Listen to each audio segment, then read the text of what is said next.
ចុះហត្ថលេខាលើកិច្ចព្រមព្រៀងលែងលះកិច្ចព្រមព្រៀងរំលាយអ្នកត្រូវតែផ្ដាច់ទំនាក់ទំនងជាមួយខ្ញុំបាទនោះហើយជាអ្វីដែលខ្ញុំនៅទីនេះប្រសិនបើអ្នកចុះហត្ថលេខាលើគាត់ខ្ញុំនឹងចេញពីកណីរបស់អ្នកហើយខ្ញុំនឹងមិនមានទំនាក់ទំនងជាមួយអ្នកចាប់ពីពេលនេះទៅយាយនិយាយលេងទេខ្ញុំនិយាយលេងប្រសិនបើខ្ញុំចុះហត្ថលេខាលើគាត់អ្នកនឹងមិនរំខានខ្ញុំទេហើយអ្នកនឹងមិនហៅខ្ញុំថាស្ត្រីចំណាស់ដែលបានស្លាប់ឬស្ត្រីចំណាស់ដែលបានស្លាប់នោះទេគ្រាន់តែធ្វើពុតថាយើងមិនដែលបានជួបតើនាងកំពុងនិយាយអំពីអ្វីខ្ញុំមិនយល់ស្របទេចង់ផ្ដាច់ចំណងកុំគិតអំពីវានៅក្នុងជីវិតរបស់អ្នកដោយសារតែពណ៌ក្រហមមាសគាត់គឺជាប្រធានក្រុមហ៊ុន Tenley Group នាងមានធនធានអាចជួយអាជីវកម្មរបស់អ្នកដូច្នេះអ្នកមិនអាចទ្រាំទ្របានទេបាយបែងទើបតែចេញពីមន្ទីរពេទ្យអ្នកជំរុញនាងបែបនេះអ្វីមួយនឹងកើតឡើងតើនាងមានរឿងអ្វីជាមួយខ្ញុំចុះហត្ថលេខាលើវាបន្ទាប់ពីចុះហត្ថលេខាខ្ញុំមិនមានអ្វីដែលត្រូវធ្វើជាមួយអ្នកទេអ្នកដាខ្ញុំមិនយល់ស្របទេនេះតម្រូវឲ្យមានការបំបែកទំនាក់ទំនងវាជាការល្អប្រសើរជាងមុនដើម្បីសម្លប់បន្ទាត់នេះសម្រាប់ខ្ញុំ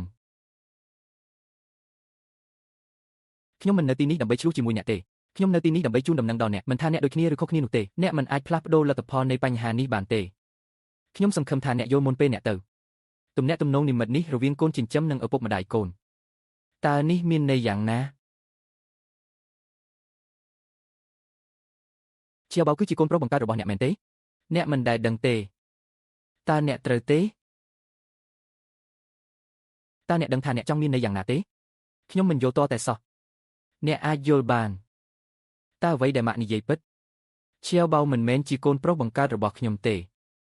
តាមពិតឈៀវបៅមិនមែនជាកូនប្រុសបង្កើតរបស់ឪពុកនោះទេផ្ដល់ឲ្យខ្ញុំនៅការពន្យល់មួយតើអ្នកកំពុងនិយាយរឿងមិនសមហេតុផលអ្វីណាស់ឈៀវបៅគឺជាកូនបង្កើតរបស់អ្នក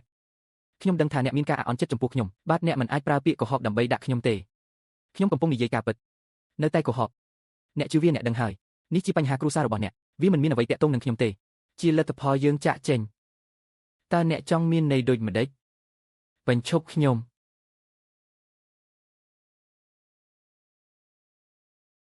តើអ្នកជាសិស្សរបស់ Shudong មែនទេកូនរបស់ពួកគេសុទ្ធតែមានឈាមខ្លាឃ្មុំ Panda មានតែទីរោគទៅនឹងកើតនេះទេដែលរៀនធម្មតាប្រសិនបើអ្នកនិយាយដូច្នេះតាមពិតឈៀវបៅមិនមែនជាកូនបង្កើតរបស់ Libel ទេតើអ្វីដែលម៉ាក់និយាយពិតឈៀវបៅជាកូនរបស់ខ្ញុំ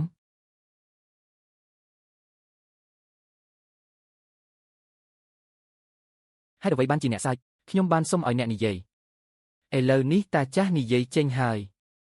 បន្ទាប់មកខ្ញុំនឹងទទួលយកវាឈៀវបៅមិនមែនជាកូនជីវសាស្ត្ររបស់អ្នកទេតើនេះអាចទៅរួចដោយរបៀបណាឈៀវបៅមិនមែនជាកូនប្រុសបង្កើតរបស់ឪពុកទេក្បត់ខ្ញុំហេតុអ្វីលីលីបាវ